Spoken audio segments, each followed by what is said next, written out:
Hello, and welcome to today's EHS Today webcast, The Facts on CE Marking, sponsored by PILS Automation Safety. My name is Dave Blanchard. I'm the Editor-in-Chief of EHS Today. And before we begin, let me just briefly explain how you can participate in today's presentation. First, if at any time you are having audio difficulties or slides are not advancing, simply hit your F5 key to refresh your webcast console. If you have any technical difficulties during today's session, please press the Help button on your player console to receive assistance in solving common issues. Now, this webinar technology will allow you to resize the presentation by clicking the Maximize icon or by dragging the lower right corner to enlarge the window.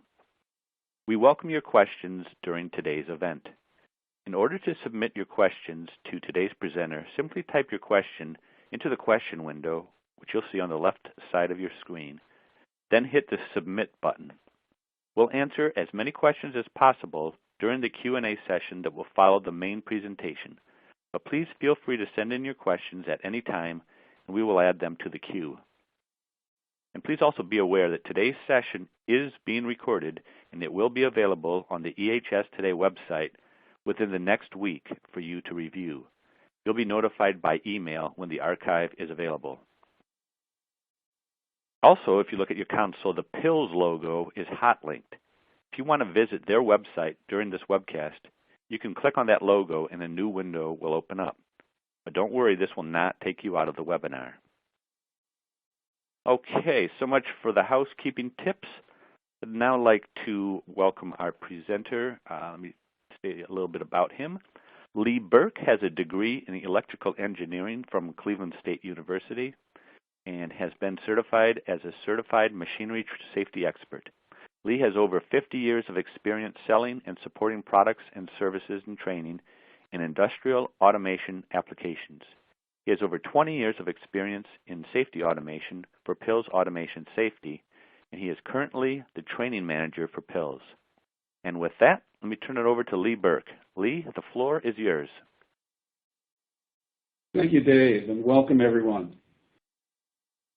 As was indicated at the beginning, we're going to talk about Machinery Directive and CE marking. We're going to go step by step through the process to give you an overview.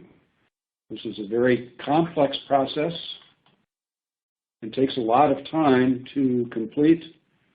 So hopefully this outline will give you some guidelines as to what exactly is going to be required.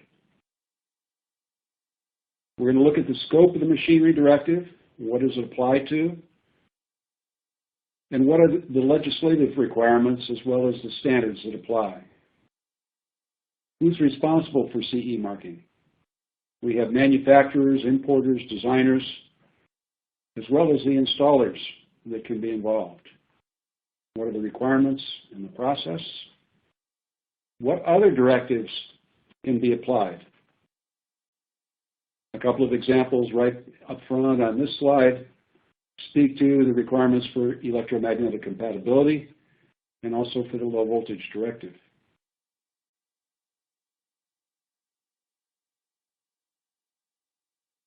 In Europe, the European Commission issues directives.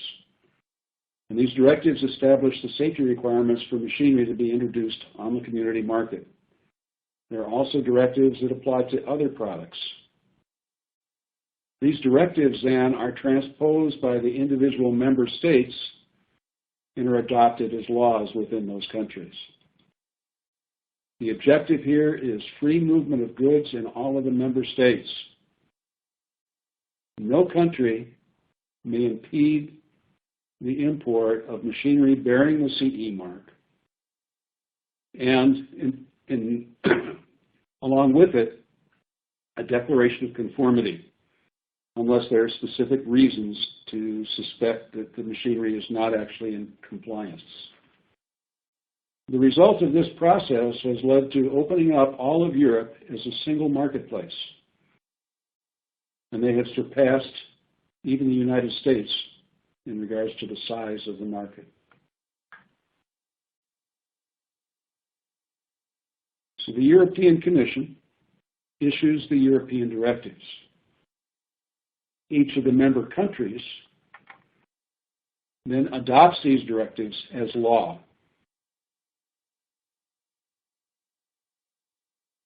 There are authorized bodies who issue the European standards or normatives in support of the directives. These standards then become recommendations or guidelines in support of the directives and the laws. Strictly speaking, the European norms, just as the industry consensus standards here in the U.S., are optional. However, following those norms provides an assumption of conformity with the directives.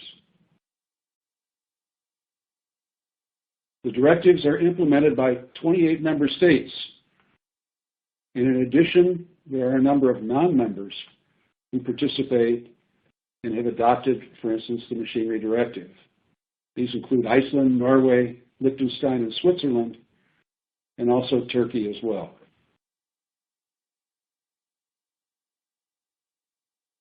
So what exactly is it? It's a documented physical examination and inspection of the machine or process or the piece of work equipment. And it's carried out under the framework of the directives. The manufacturers provide a declaration that the product then complies with the essential requirements of all of the applicable European directives. There are essentially 21 product directives that each requires CE marking of products.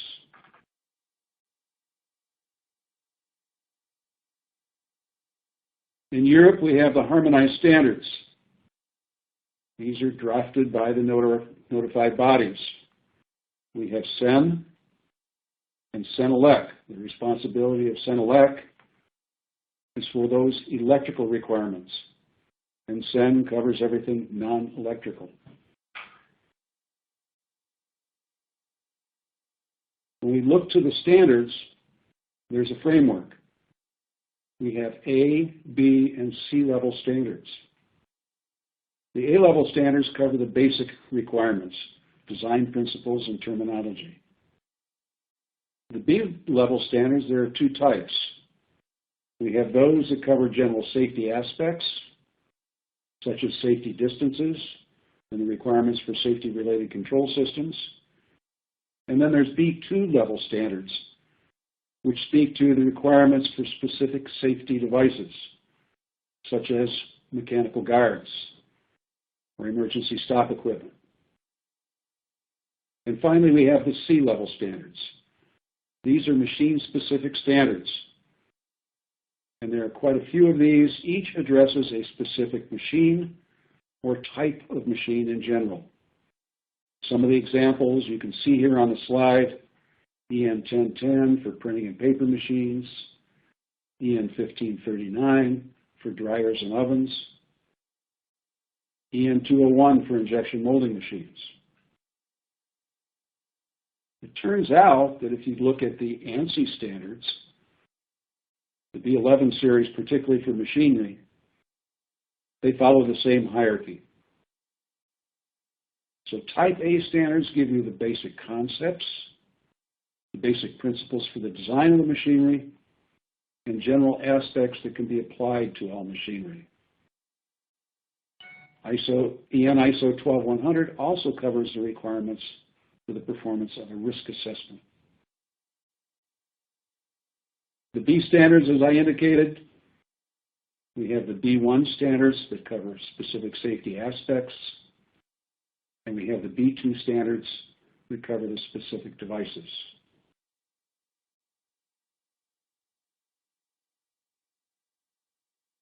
The Machinery Directive, originally adopted in 2006, went into effect in 2009, is the directive that applies specifically to industrial machinery. It's one of a series of measures that was introduced as a result of the Treaty of Rome. The directive deals specifically with the requirements for CE marking of that machinery. There is a guide that has been published that gives you step-by-step an overview and explains each of the requirements covered by the directive.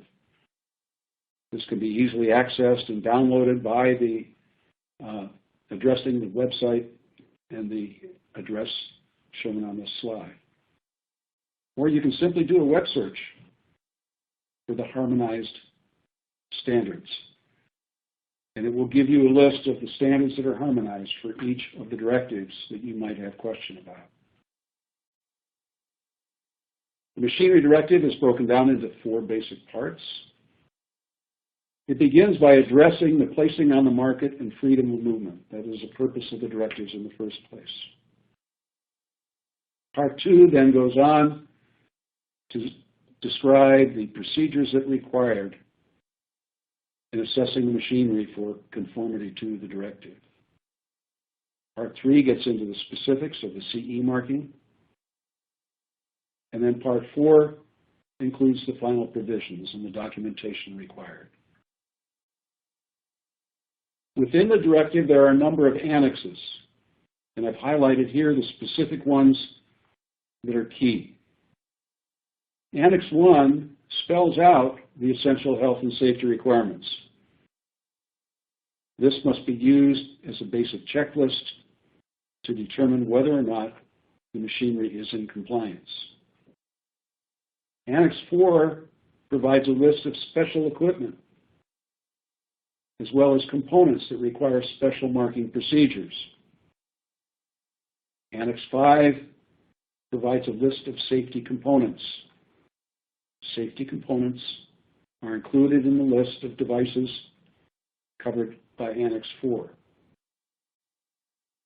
Annex 7 talks about the technical file that must be compiled and kept available for the machine for a period of at least 10 years. Annexes 8, 9, and 10 provide the methods for assessment and conformity of the machinery, especially when we talk about Annex 4 machines, and we'll get into this in a little more detail shortly. So who's responsible for CE marking? The original equipment manufacturers are primarily responsible. Agents who import machines into the European Economic Area can also be responsible. They can go out on the worldwide marketplace, locate machinery and equipment for import, and they take over the role of the manufacturer when it comes to meeting the requirements of CE marking.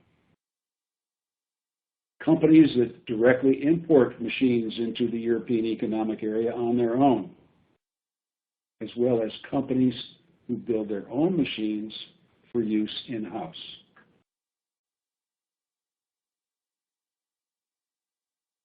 When equipment is placed on the market or put into service, it must be CE marked. This includes new machines that are being placed on the market or put into service for the first time, machines that are imported into the European Economic Area. As we indicated earlier, the machines that are built for your own use, as well as machines that have been altered beyond their original limits. The process has been changed. The function of the machine has been changed. Anything that would affect the original risk assessment can affect the requirements for CE marking as if it was new equipment. The first question we must ask is a machine covered within the scope of the directive? And there's a list of products that are covered. Machinery, interchangeable equipment, safety components, lifting accessories, chains, ropes, and webbing, insofar as those are considered to be lifting accessories, removable mechanical transmission devices, and partly completed machinery.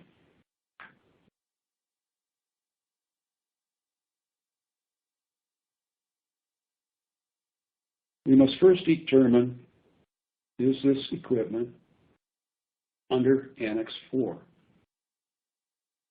The specific list includes devices that are particularly known to pose serious hazards for the operators and those who must work with them.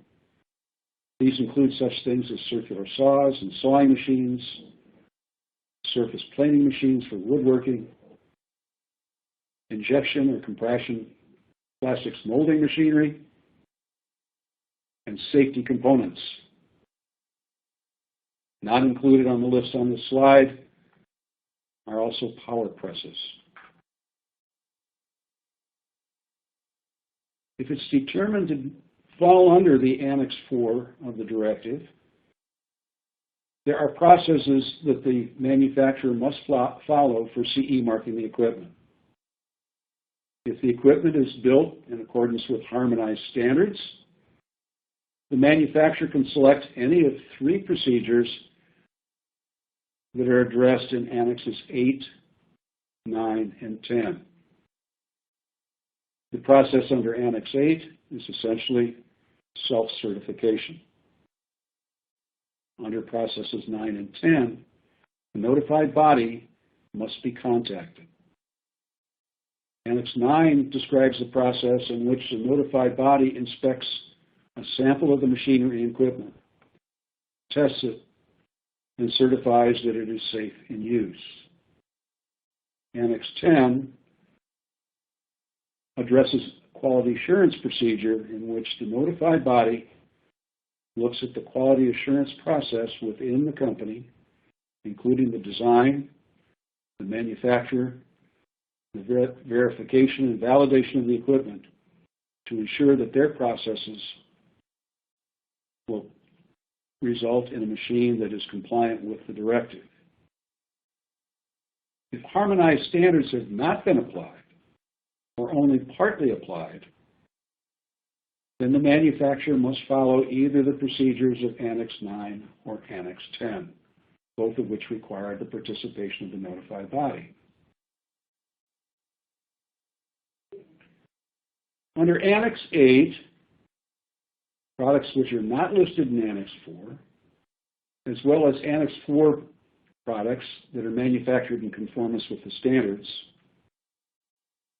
the manufacturer or his authorized representative draw up the technical file referred to in Annex 7 of the directive. The manufacturer must take all measures necessary to ensure that the manufacturing process ensures the compliance of the machine. He must specifically perform a risk assessment and reduce the risk until it is in compliance.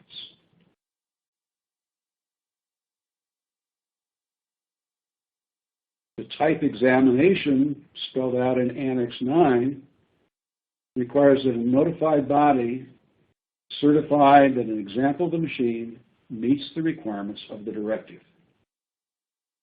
The technical file is still compiled by the manufacturer or his authorized representative. The technical file includes such things as overall drawing of the machinery and equipment, the control circuits, his documented risk assessment, tests and his test results, specifications, instruction and operating manuals, and further documentation on critical components and whether they are in compliance with the CE requirements for those products. The notified body certifies that the standards have been properly applied and tests that the machine can be used safely. They also examine the technical construction file. Finally, Annex 10, the quality system approach, requires the engagement of the notified body, and the manufacturer must have a quality assurance system for his design, manufacture, and inspection, and it must be approved by that notified body. The system must ensure conformity with the provisions of the directive. The notified body assesses the quality system and performs an inspection at the manufacturer's premises and reviews the technical file for one or more model of each of the machines concerned. The notified body then conducts periodic audits, and a full reassessment is carried out every 3 years.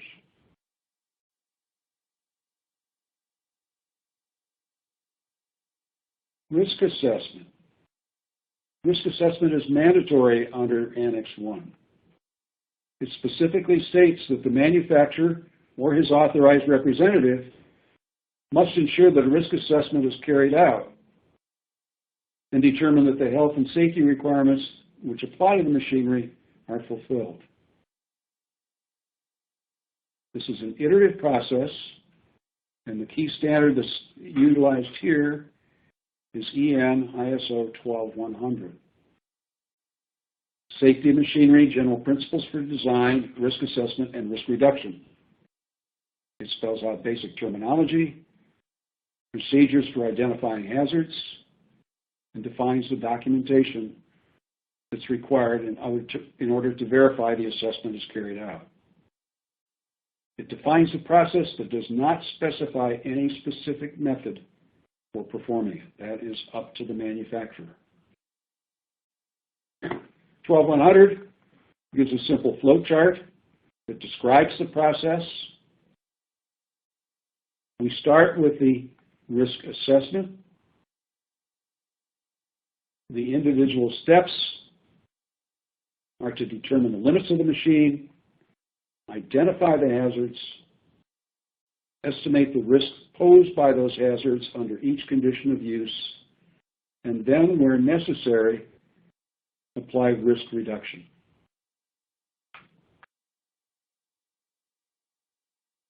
Use limits include the intended use as well as foreseeable use and reasonably foreseeable misuse or malfunction. It takes into account the levels of training of the operators and those who work with the machinery, and addresses exposure of other persons who may simply be in the area of the machine and exposed to the hazards of that equipment. It looks at space limits for the range of movement of the machines and the required range of movement for operators and service technicians. It looks at human interaction, including the operator-machinery interface. Environmental limits come into play. All hazards, hazard situation, and hazardous events associated with that equipment must be identified.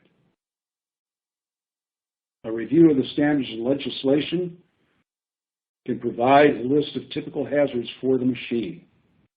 They need to review the drawings, observe the equipment while operating where possible, or the operation of similar equipment. Discuss the use of the equipment with customer personnel, and review of all the machine documentation. Determining the risk and estimating the level of risk includes identifying the severity of harm. How badly can one be injured? What is the extent of harm? Is it one person or several people? And then determining the probability of occurrence of that harm, where the probability is based on how often and how long personnel are exposed, the probability of occurrence of that hazardous event, and whether or not it's humanly possible to avoid or limit the amount of harm. When it's determined that risk reduction is necessary, we must reduce the risk. And EN ISO 12100 defines a three-step process that must be followed in a hierarchy. Here's a simple machine, a drilling machine or a milling machine. We identify some of the issues that must be considered. I'll give you a second or two to look at the drawing, and then I'll give you a couple of ideas as to what we must look at.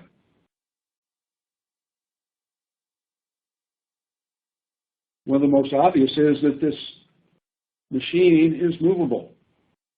It's mounted on casters. And if you look closely, you'll find that the casters are not lockable. So there's a chance that the machine might move inadvertently when being used and lead to harm. We have the vertical movement of the drill or milling machine, where we have crushing and piercing hazards due to the drill bit. We have a movable table, and in its motions, left and right, and forward and back. There are pinch points. Depending on the speed and the force, these might potentially cause significant harm. The machine can be freely accessed from all sides, so anyone who comes anywhere in the vicinity of the machine is exposed to those hazards.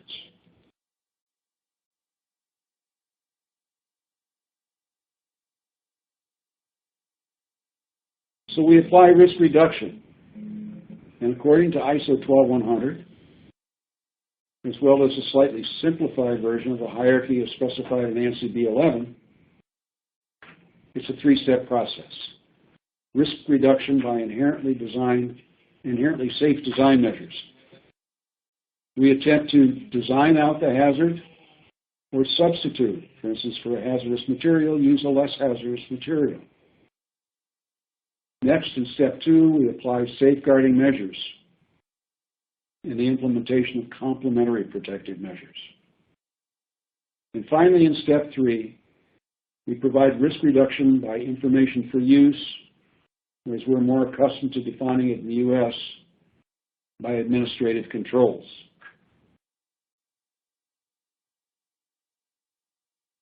Inherently safe design measures mean we're attempting to design out the hazard or replace it.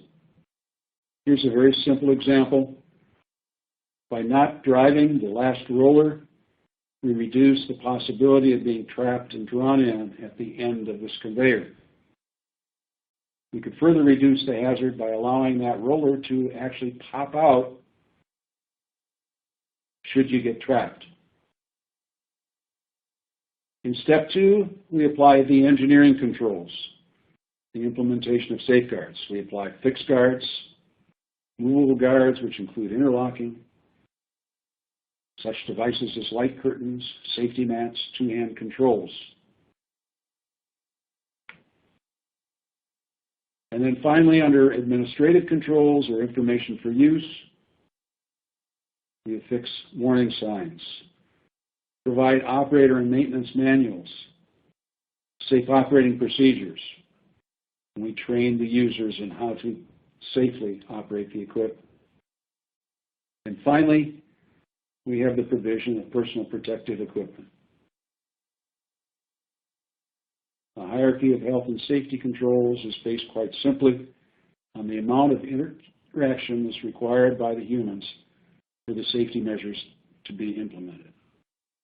If we design out the hazard or use engineering controls, there is very little or nothing required of the operator or technician. He's protected from the hazards. At the bottom, with information for use, we are relying more and more on human intervention. There's more that can possibly go wrong. Once we've implemented our risk reduction, we must now go back and verify that the machine meets the requirements of the essential health and safety requirements of the directive. If it does not, we need to address those issues, reduce those risks, and review the ESHR requirements again. Once we've ascertained that the equipment meets the requirements of the essential health and safety requirements of the directive, we then compile the technical file and issue the declaration of conformity. The technical file includes our risk assessments. We mentioned some of the other documents that it must include, including the mechanical and electrical drawings, control circuits. This technical file must be maintained and made available when required by the authorities for a period of at least 10 years. Before we affix the CE mark, we must then verify that the machine is in conformance with all of the directives that apply. At the very least, most machines must meet both the Machinery Directive and the EMC Directive. In addition, the Low Voltage Directive is specifically required within the Machinery Directive. We complete the declaration. We affix the CE marking plate to the machine. Here's an example, and we're good to go. So some simple questions. How long must the CE mark documentation be available for? We've already indicated that's for 10 years. Which of the following is not required on the CE plate? The EHSR is complied with. Which is not needed in the technical construction file? The pretty much obvious answer here is copies of the standards used. We mentioned very briefly and did not define the requirement for a declaration of conformity, but this is a partially completed machine. It cannot perform any task on its own until it's assembled with other equipment. Therefore, it's an assembly to work with other machines. And the answer to the question, how many product directives have to be complied with? The answer to that is E, all applicable directives. So we have any questions real quick here?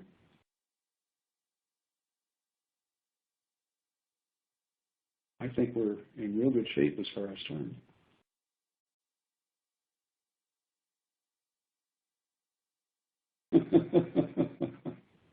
Sorry about that. I was on mute, and all of a sudden, no one was reacting to me.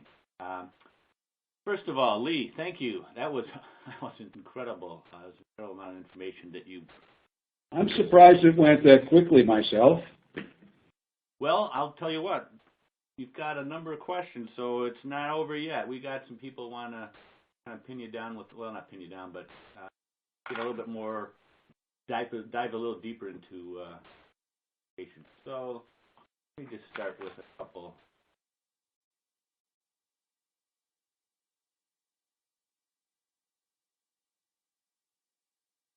And let me just remind everybody that you've got plenty of time to submit a question. So go ahead and type up any question that may have occurred to you during these presentations. The time allotted, we'll try to answer as many. I'll just take a couple questions. There's a lot of good ones, so I'll just kind of go through them one by one. First question is the manufacturer obligated to provide the risk assessment report to customers? No, he's not. The risk assessment is required as part of the technical construction file, or actually the technical file is the proper term now, but he is not required to provide that information to his end customer unless it's specifically part of the purchase agreement.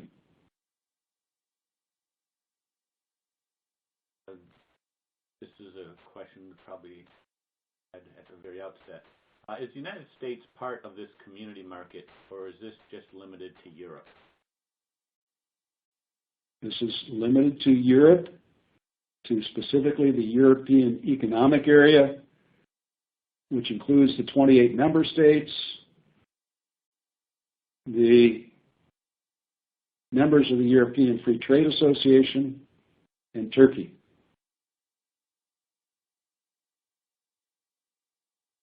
I promised you some deep dive questions, so here's one. How does this relate to CE info going to match AS 4024 in Australasia? How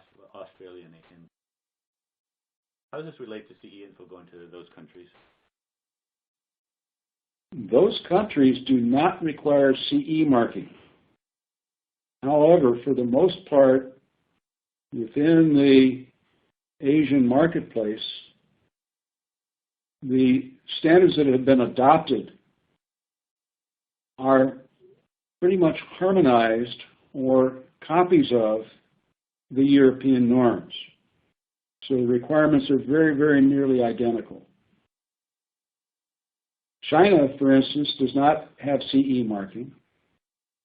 However, they do require that certain machinery be certified by a third party to meet the requirements of the applicable European norms.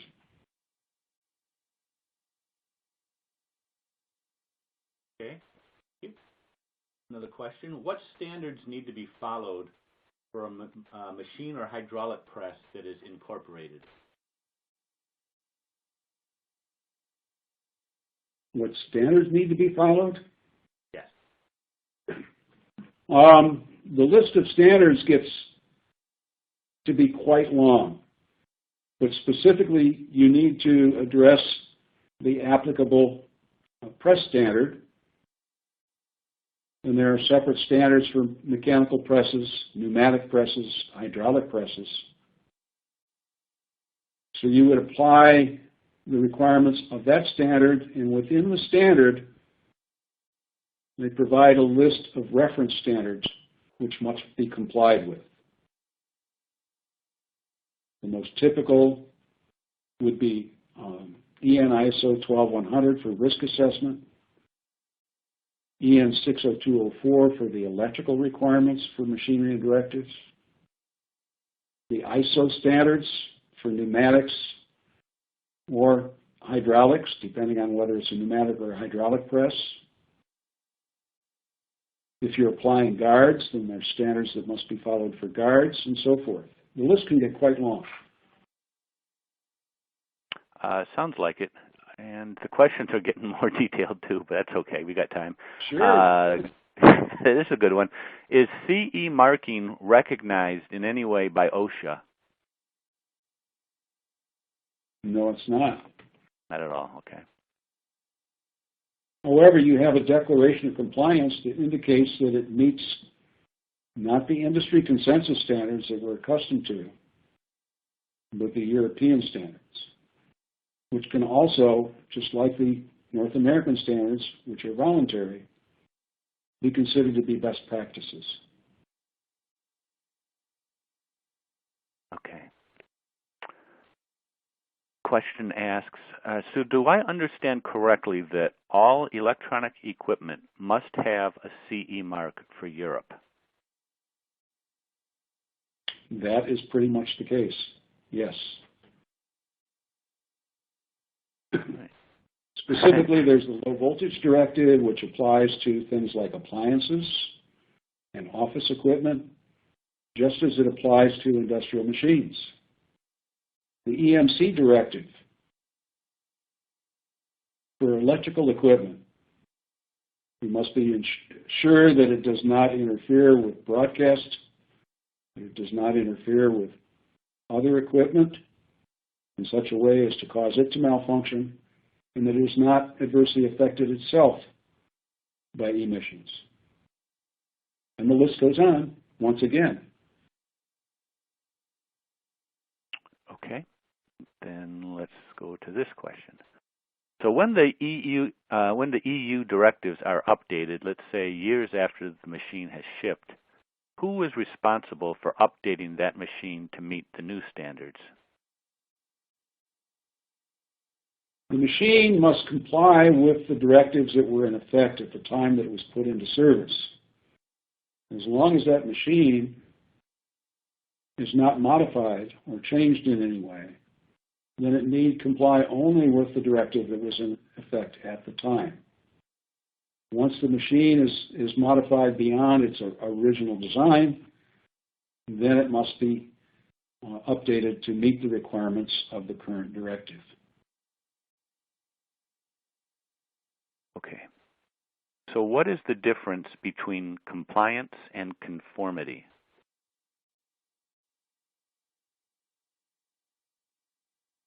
The difference between compliance and conformity?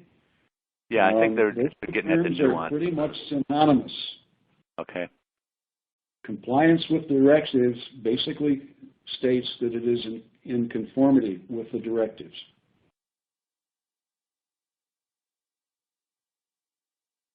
Let me jump to another question. This is about electrical components. We had previously understood that electrical components that are under 50 volts DC and or AC do not require a CE marking. Is this still correct? The 60204 specifically covers the range of voltage from 50 volts AC or 75 volts DC and up. So products that are below 50 volts do not need to meet the requirements of EN 60204.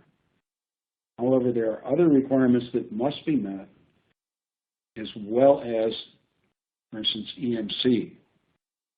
It must still be immune from radiation, as well as not create enough EMC radiation to cause a problem with other equipment or with broadcast.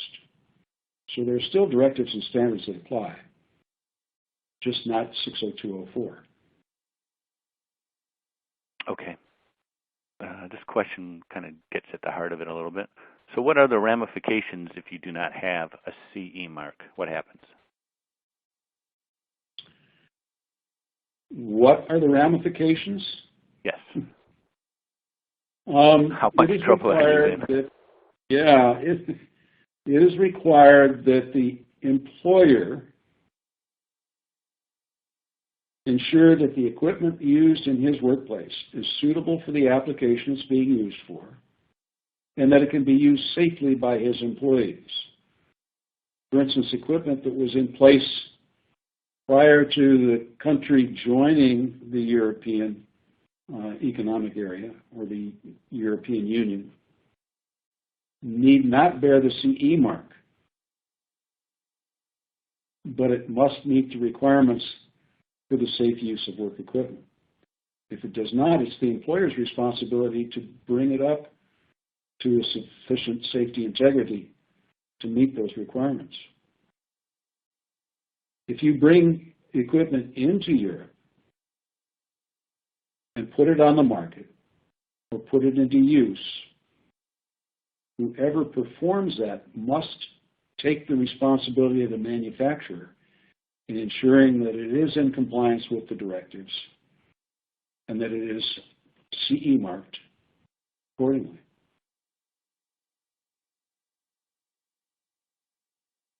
Okay. So the only equipment that's really exempt is equipment that's been in use prior to joining the European Union.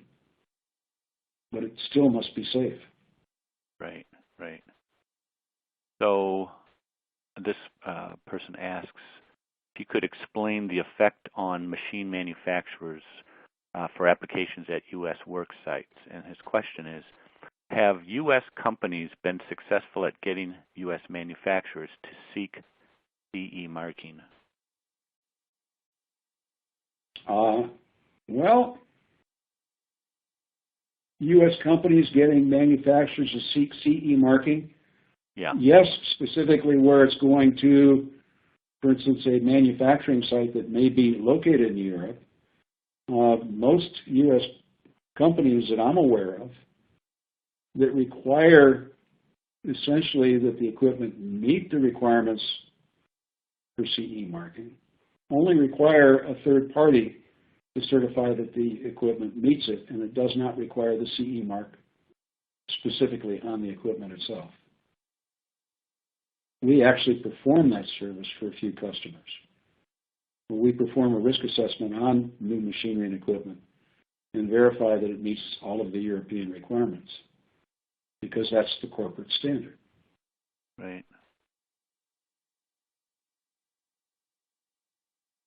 I'm sure you get this all the time. Every statement that you make seems to lead to another question to me, because everybody out there is dealing with specific situations. So I don't want to get this too much into the weeds here, but here's a typical question. Hey. So we're buying a machine out of Italy, and the CE standard does not meet AS 4024, yet both are meant to meet the CE standard. So I guess his question is, what should I do?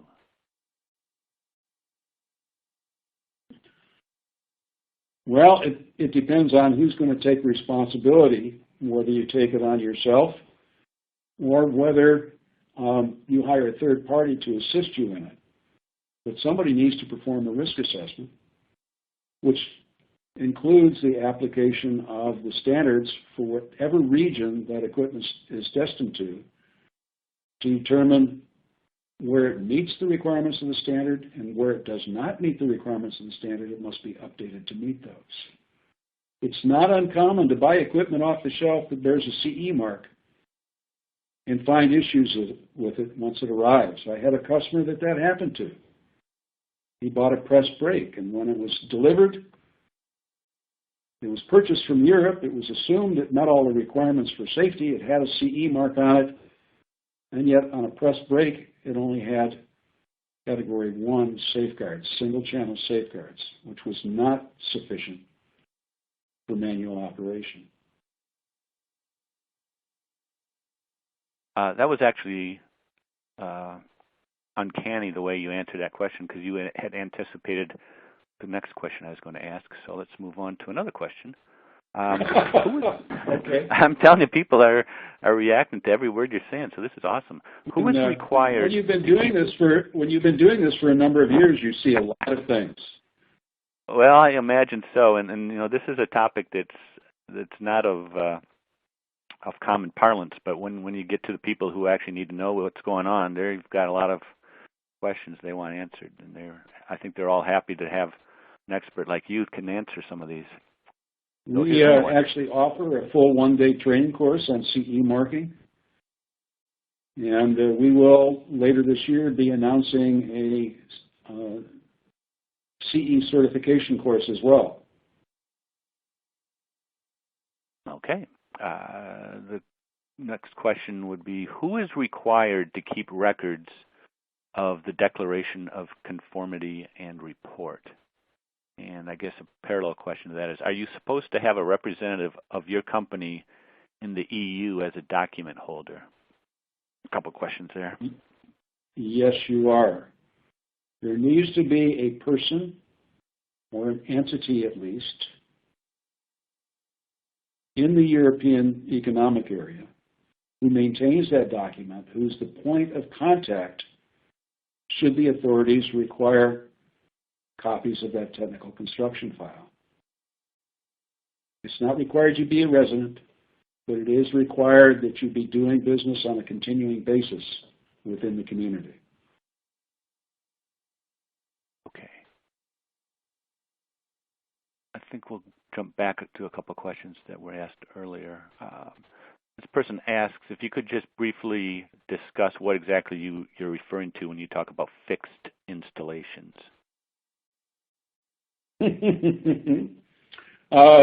That's regard to the EMC directive. Fixed installations, the directive specifies they need not require EMC testing, provided the equipment is going to a fixed installation. It's not mobile. It's going to a specific location, such as a manufacturing facility where the equipment is being installed. But there are requirements that you follow, basically good engineering practices, to ensure that that equipment is not going to cause issues with other equipment, or is not going to be adversely affected by that other equipment as well. Does that answer the question? Well, if not, I'm sure they'll follow up with this in a second. In the meantime, so a fixed installation, for that matter, could even be to a home. Okay. Yeah. It's going to be installed, and that's where it's going to remain. Here's a question, kind of again gets at the heart of your entire presentation, the whole situation. It's simply this: is there a global standard, and if not, why not? No, there is no global standard. CE marking is a strictly European thing, and it came about for the sole purpose of breaking down all the barriers that used to exist in moving goods from one country to another, and transporting people and even money from one country to another. So there are some directives that apply to social conditions as well. It's a supply procedure. It unified the market. Okay. It used to be years ago, I can remember looking at electronic equipment coming from Europe, and the number of different certification marks on that equipment was absolutely crazy. You'd have a radio and the whole back of the thing would be covered with different certifications for different countries.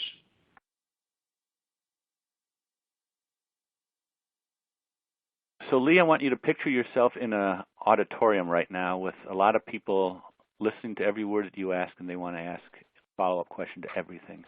So this might be more of a comment than a question, but it's a good comment. The person writes, so CE seems to me to be a bit of pick and choose what you want to test for, especially self-certification. Is that a common complaint? It is, with the exception of those devices and machines that are identified as Annex 4. First and foremost, a self-certification. So obviously the credibility of that manufacturer comes into play big time. If equipment is found not to be in compliance, it's immediately withdrawn from the European market.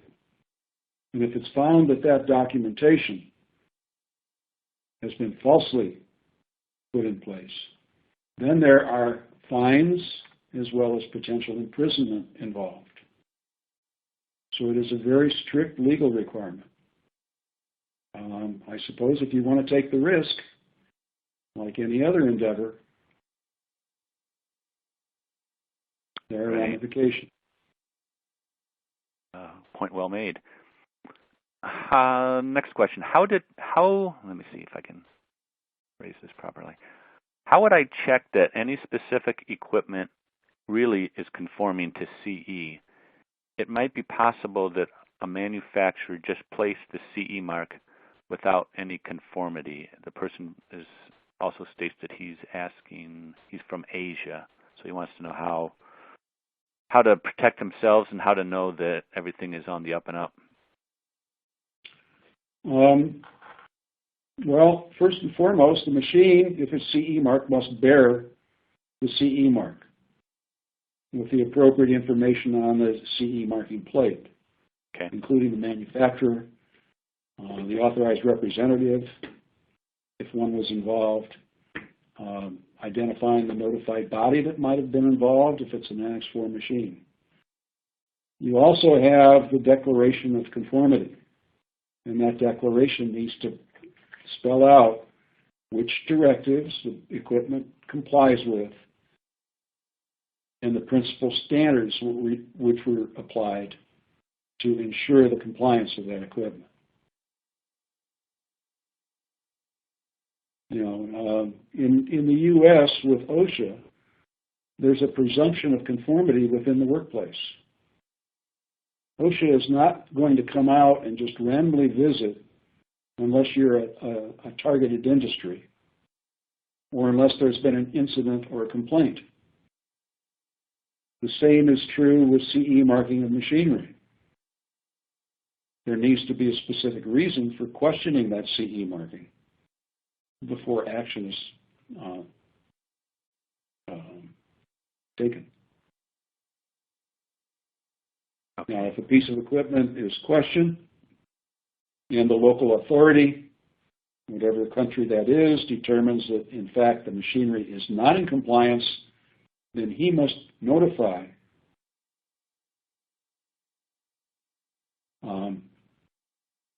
the European Commission. And the European Commission then takes measures to notify all of the member countries.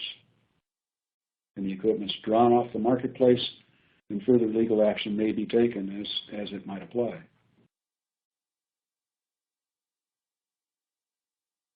Okay.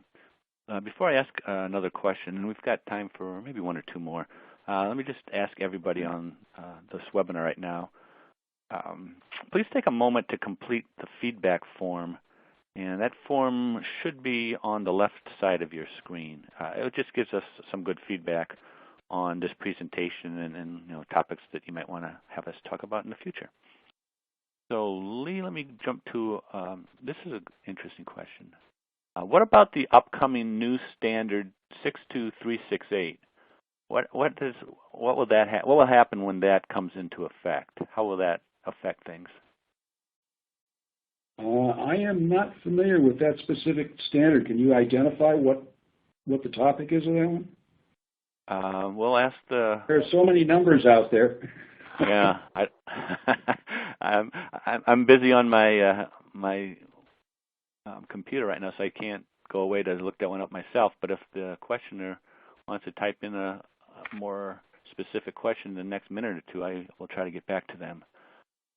Like I said, these questions are coming from people who are dealing with every country in the world, it sounds like. So I guess you kind of answered this question, but maybe we can sum it up. Is there a single highest standard to follow to send equipment around the world, or is it really necessary to address the countries of origin or the countries of delivery, or it doesn't sound like there's one single standard that addresses everything. The good side is that around the world, more and more, the standards are harmonized. The issue is that there are always some minor differences. You know, ANSI over the last several decades have more and more harmonized the standards, but those differences remain. For instance, on the mechanical power press, ANSI requires a stopping performance monitor. That's not required in any other country that I know of. So there's that difference. There are still differences, albeit somewhat minor. They are significant in the requirements of the electrical standards between Europe and the U.S. Differences in the way the wires are sized, differences in some of the color requirements for the insulation. So there remain those little differences that need to be accounted for. Often that can be accounted for by properly marking the equipment and identifying it. In some cases, it requires some changes.